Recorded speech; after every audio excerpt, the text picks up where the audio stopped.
Hey guys, I just have to do all the technical things. There's a certain amount of technical things that you can't do until you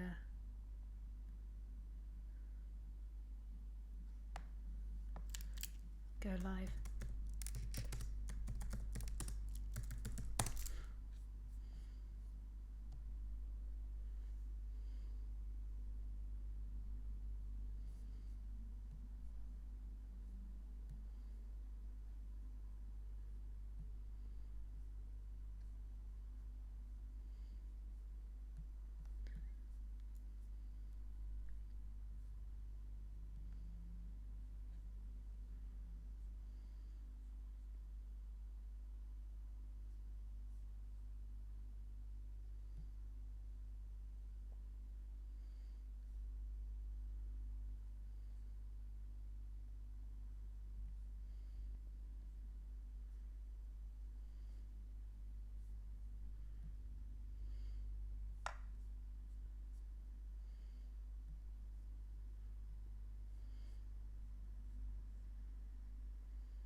So hi guys, welcome to live stream. If this is your first time to live stream, then the way you ask me questions or speak to me is through Skype, and my Skype address is Lisa Cairns 12.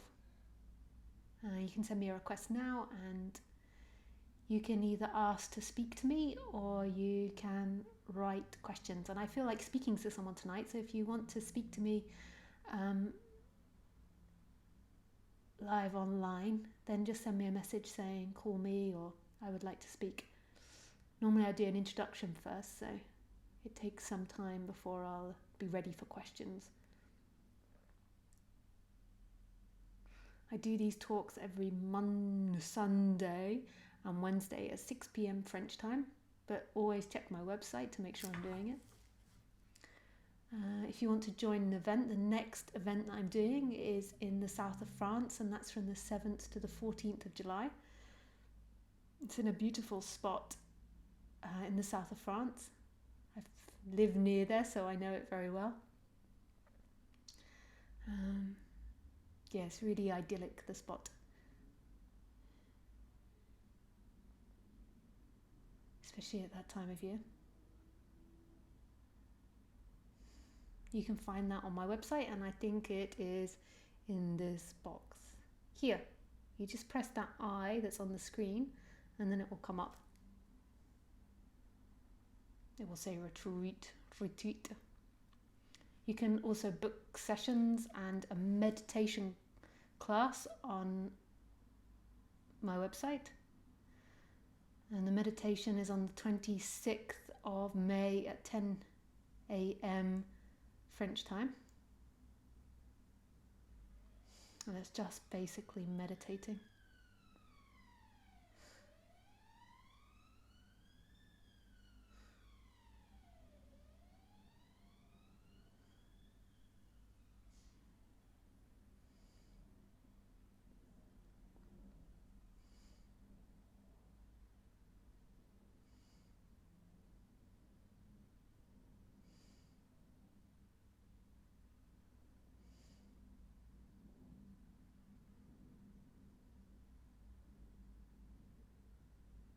And if you want to get email updates of when I go live, then subscribe to my YouTube channel and then click the bell next to the subscribe button and it will turn on notifications, and it should send you an email when I go live.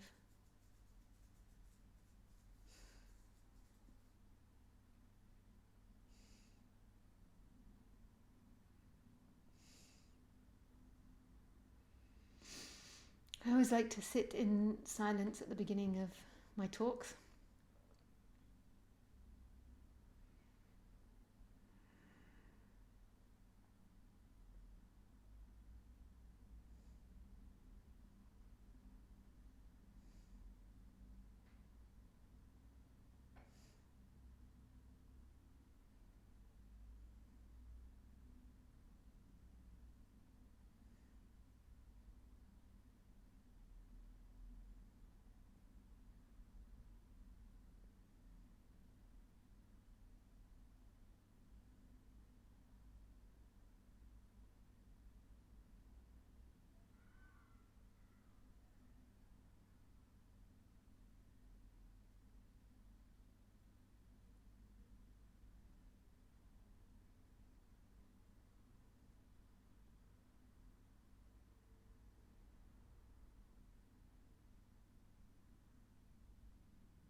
So all there is what's happening.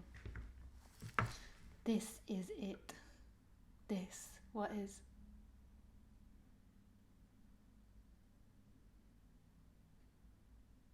And what is doesn't come from a particular place. What is creating itself and is itself. It's appearing and disappearing in itself. So everything you see and everything you experience is creating itself. Almost like a cloud. You know when you see a cloud in a time lapse and you see it sped up, it almost looks like the cloud is appearing out of nothing. Like it sort of grows and you can't see what it's growing from. That's what life is like. Life is appearing out of itself. And itself is no place, not a thing. It's not coming from a particular place. It's appearing and disappearing into itself.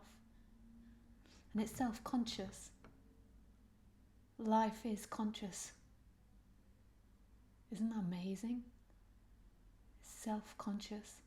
And science is beginning to catch up with this, but it's something that spiritual traditions have taught for thousands of generations, that life is conscious.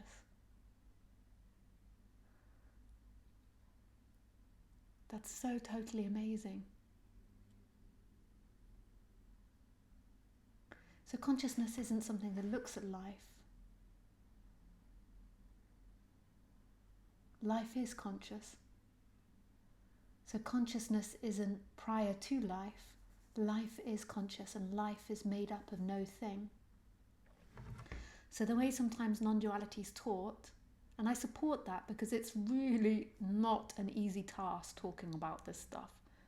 It is not an easy task. It's beautiful and I love it. But it's hard to communicate because it's not something that's easy to communicate and there's not a right way to communicate it. So the way that it's traditionally taught is that what comes first is consciousness. And consciousness is considered the masculine, it's considered wisdom, and it's considered the no-thing side. And some people go further than that and say what the creator of life is actually nothing, is not a thing found in this life. But a lot of teachings stop at consciousness, that consciousness is number one. Consciousness is prior to life. And life is considered the feminine. And normally, like as soon as life comes into existence, there is a sense of I am. So the second thing that comes into existence, traditionally what we taught, is the I am.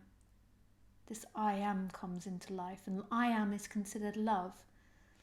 But the I am is second. So the first is the masculine, which is consciousness, and the second is the feminine, which is life. And life comes after. And that's how it's traditionally taught. And then after that you get the body, the brain, the person, the things, the mind, and it carries on. But actually when you really dive into it, you see that nothing can't become prior to everything. So consciousness can't come prior to life, because life is conscious. Without life, there is no consciousness. You can have experiences where everything disappears and there's just consciousness and no thing, not a thing. But it's an experience in life. So life is conscious. And life is no thing.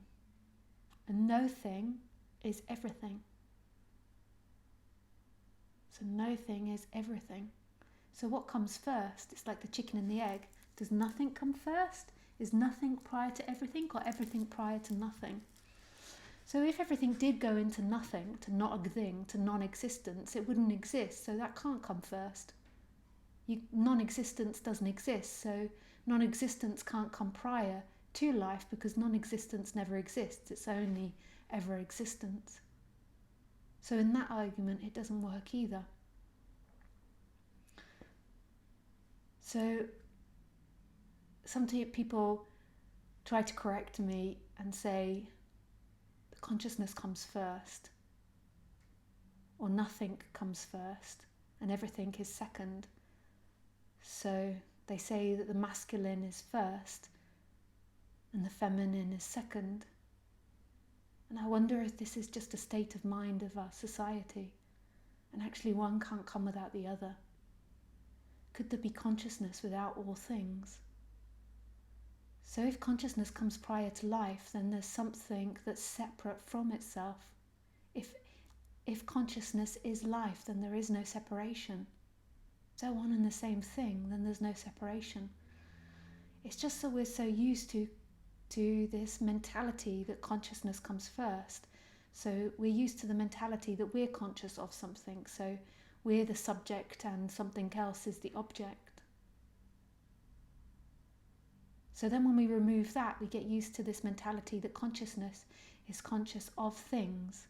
But actually consciousness appears in the thing. And when you really have this explosion, the love side of the explosion, because there can be the no thing awakening, the consciousness awakening, but when you have the love side, you realize that consciousness isn't everything, and the I am, the sense of existence, isn't everything.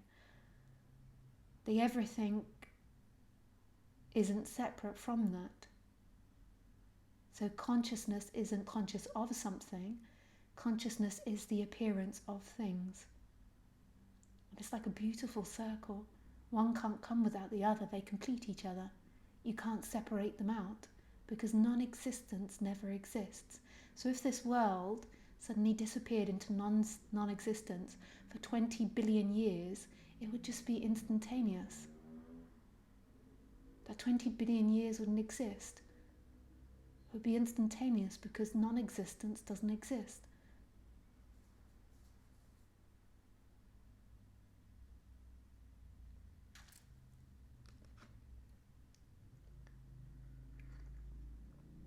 So what happens in the human world is that the humans are in total denial of this. So what humans believe is they believe they're the center of the world as a person. Or maybe they don't, it depends on the personality structure. They believe that they exist as someone. So what happens at a very young age is we begin to think. And when we think, we objectify things and we separate things out. And we say, I am in relationship with that object. So I am holding a cup, which relatively, on the relative human level, that's a great way to communicate. Like, it's really intelligent the way we thought about communicating. So I'm in relationship with a cup. Like, I'm holding a cup. It makes sense in sentences. But what happens is there's an identification with that I, and we really believe that's who we are, and that this I is conscious and experiencing a separate world out there. And energetically, it begins to feel like that. It feels like there's something solid, a soul inside this body, experiencing a separate world. So the soul stops here and the world is out there.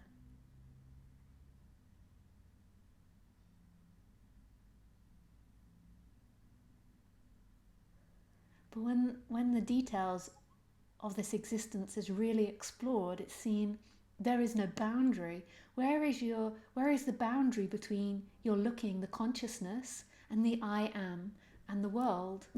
So your sense of existence, that sense that you are, this is, where does that end and the world begin? Where does the consciousness end and the world begin?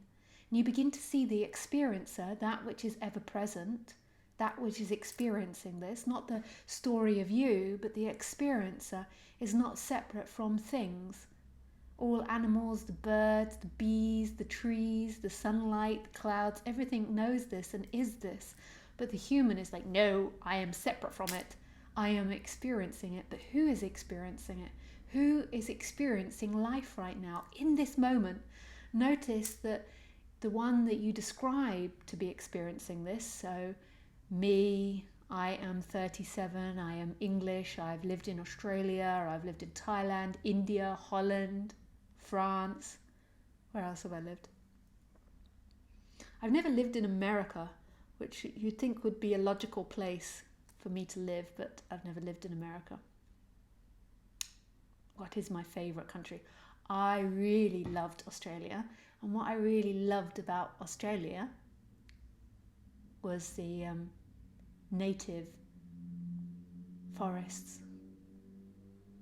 I thought that was spectacular. We don't have that so much in Europe, but there's all different qualities. I love the culture in France, and I love the little town and living near a little town and walking. You don't get that sort of thing in Australia and America. I love that European lifestyle. And I love the diversity of Europe.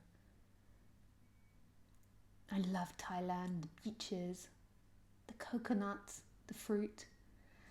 So that person that I've just described that said all that, so you followed that story of Lisa and you imagined me doing all those things, and you imagined my love for all those things, and you imagined me as this body, you imagined me as this age, and you imagined me experiencing all of that. That isn't who I am. That's not actually who's speaking or experiencing that. This person that I was just describing and speaking about, that timeline, is an experience. It's a film running. It's not the actual experiencer. The experiencer is only present. The description of the body and the description in time isn't actually present. It's something that's appearing and disappearing. Who you are is always here. It's always experiencing. It's so free. It's huge. It's the biggest thing, the loudest thing, the most intimate thing. It's love. It's total love. And that person that you described, so that person that I described, is something that comes and goes in this, and it's a functioning. There's nothing wrong with it. You can heal it. You can relax it. You can pretend you have control, although ultimately you don't, but you sort of like put lots of effort into choosing the right microphone or choosing the right computer or choosing the right house. But ultimately it's not your choice, because none of it solidly exists. All of it's appearing and disappearing. So we think that our memories and are sort of sucked together and belong to someone, but actually our memories are coming and going and appearing in this. They're totally free. The ideas, the images, the feelings, the emotions, all of it's appearing in this, totally free. It's so exciting. It's so wonderful.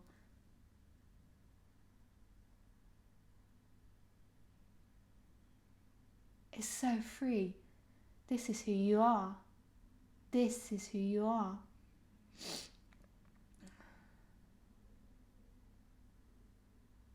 This, what's here, what's present, and what's present is no thing experiencing itself as everything.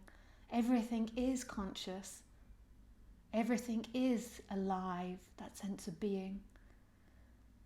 This is your home, this is your refuge, this is where you'll always be, no matter what happens. If you have a car accident, if you fly to Australia, if you buy something for yourself, all of it is appearing in this.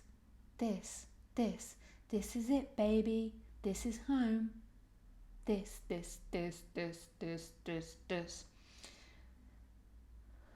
So now the person says, but Lisa, how do I stay in this? I keep going into time.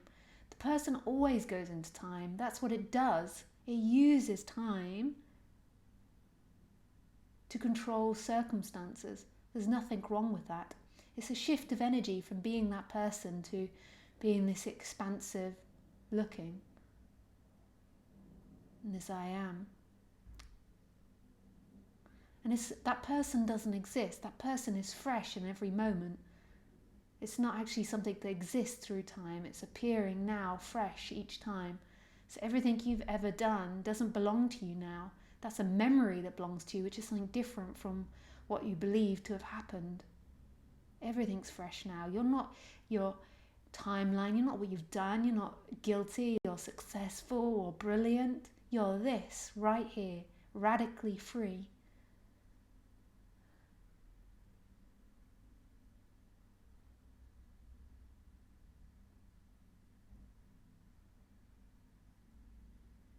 So it's not you that gets it, it's an energetic shift.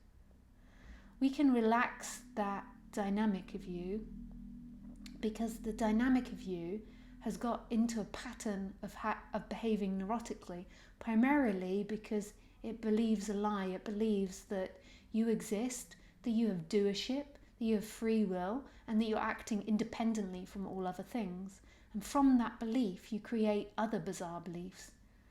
And you begin to encourage negative feelings, which sends the emotional body out of balance. It's too much responsibility to believe that you're in control of this life.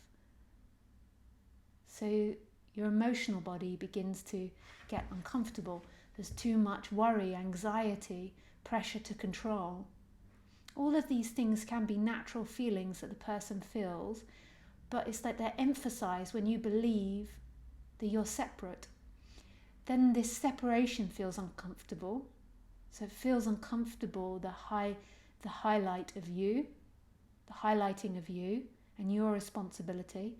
So then what you do is you seek in time to try to fix that. So you seek in more mental activity, because time is an imagination.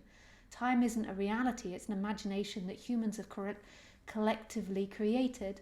So you seek in that in order to try to stop feeling uncomfortable, dependent on what your society or what you believe to make you feel better, whether it be seeking for enlightenment, whether it be seeking for a new car, a new house, more money, children, family, lover, house plants, dogs, controlling things, whatever it be. And then you try to avoid things that you think will take things that will take your freedom away from you. Death, fear, negativity, confrontation.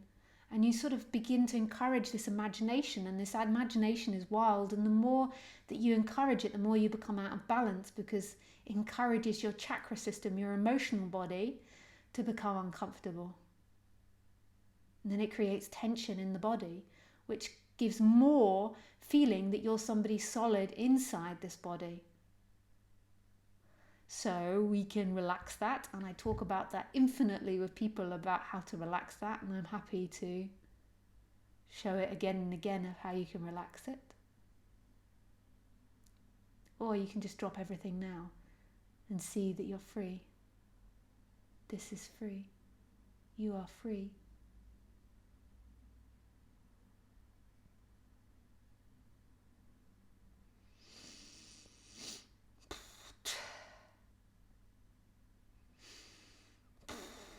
That feels nice.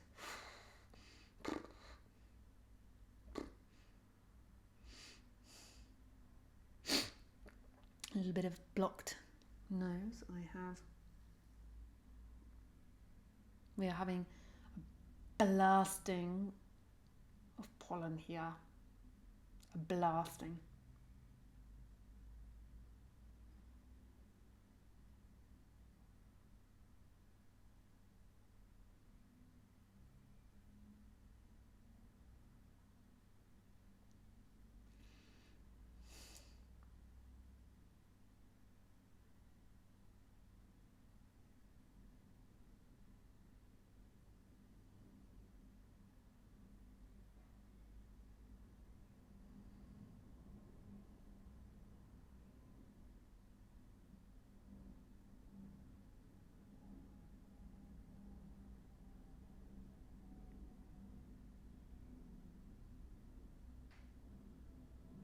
So the person can do a couple of things.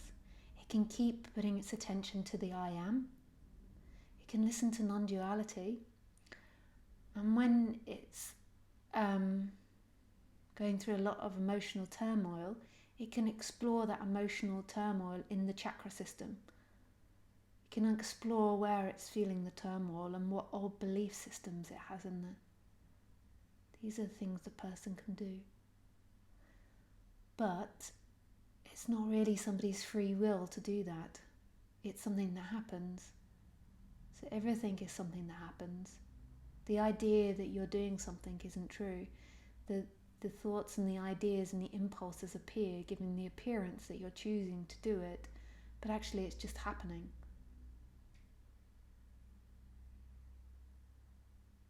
So what I give is actually a description of what can happen rather than a prescription. Pardon me.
So if anyone would like to phone in and speak to me, they're very welcome.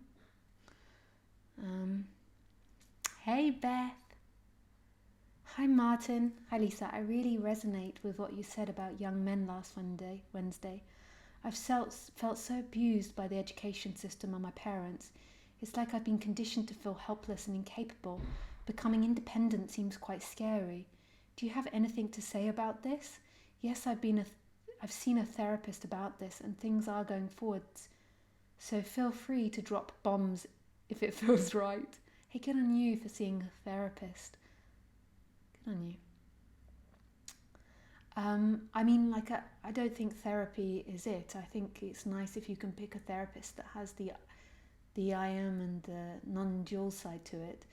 I think therapists spin too much in stories, but I think it's good because it helps you reflect and understand yourself and see how your mind is looking at things, dependent on the therapist that you pick. But I think it's really good to take that step.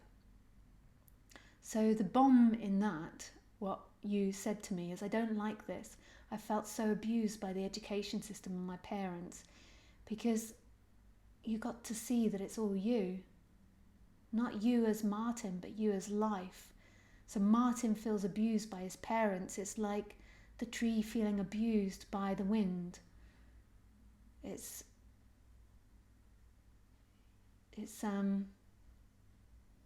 like a child mentality that has to be moved out of. That's like blaming or pointing the fingers at others.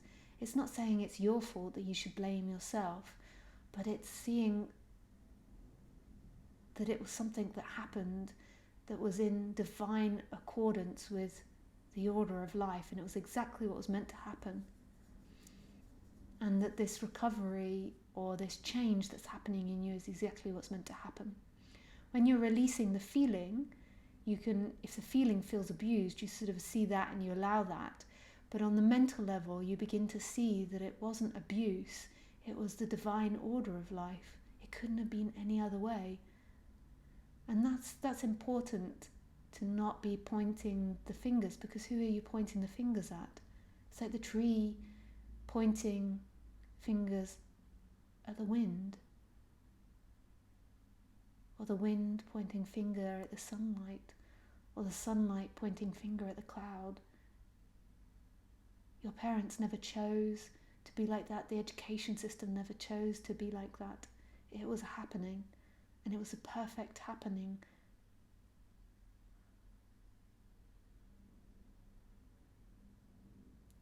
So taking responsibility, not on the personal level, but responsibility, that's the strong position. And rather than focusing so much on the problem and what happened to you, focusing on what you want. So you want to recover from that now. You want to let go of it. This is the stronger way to do it on the human level.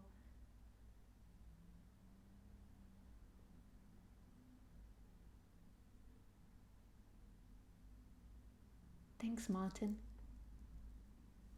Little loud sound, little low sound, but it's okay. Oh, I can put the sound up more. Hello, hello, hello. Ya ba ba ba. Hello, da da da da, da da da da. I'm just testing the sound, just in case you don't know what I'm doing. Ya da, hello. Ya ba ba ba ba ba ba ba ba ba. I think that's good. Now, tell me if it's not good.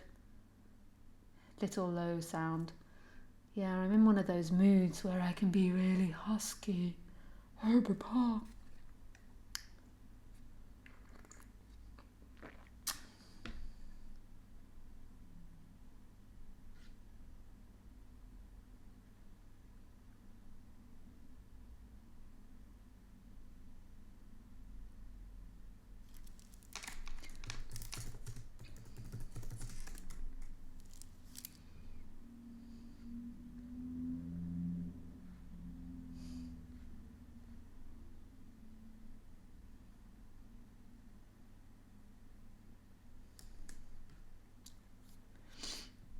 Better sound. Good. Hi, Thomas. Hi, Vadios. Nice to see you. Hi, Lisa. So good to write to you for the first time after months listening to your talks. I'm from Iran and my English is not very good, unfortunately, but I would like to call. Yes, of course you can call, Fatim.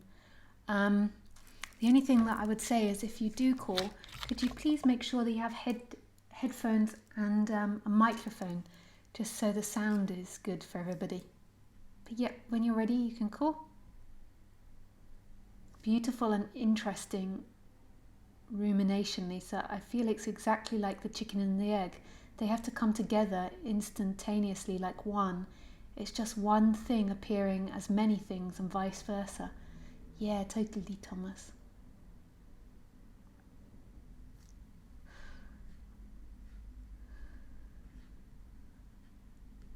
Hi, Thomas. I'll just leave you till later, Thomas, because we've spoken a lot lately. So...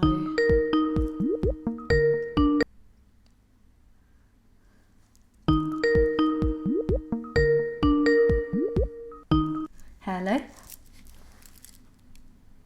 Hey! Hey, Lisa. Hi, nice to meet you. I can see you. Yeah, so it's better if I don't do that because Oh, okay. because otherwise it takes from my stream upload.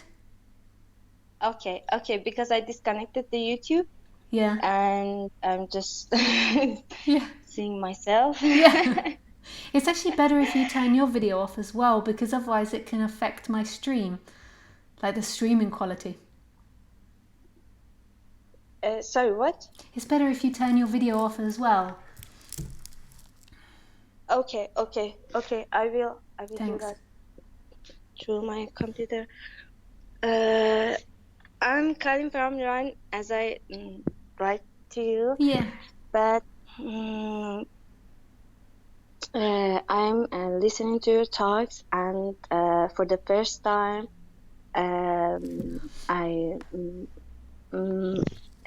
me and my friends have a master or guru here. Iran is a country that our language is Persian, Farsi. Yeah. And my master is he is I can say intellectual, yes. He is sorry. And What? he gets his thoughts from Rumi, Maulana. Yeah. Yes. He was a student, and he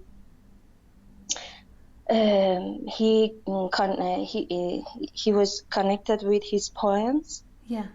And after years, something happened to him, and he get in intellectual. Yes. Yeah. Okay. And I'm me and my friends, some of my friends, we are students. Oh, beautiful. Uh, yes, and So he would be uh, considered a Sufi master in Iran? yes, yes, yes, Oh, wow, yes, yes. nice. Sorry, my English is not that much good because I didn't speak English for a long Yeah, time. it's Uh, very good. You're doing really well. yes, uh, this is 4 years, about 4 years that 4 years that I've been student, Yeah. and I don't know how to call it. We call it here Morid, but I think I should say student. And I listened. I was in his talks and listened to his talks that that have been recorded.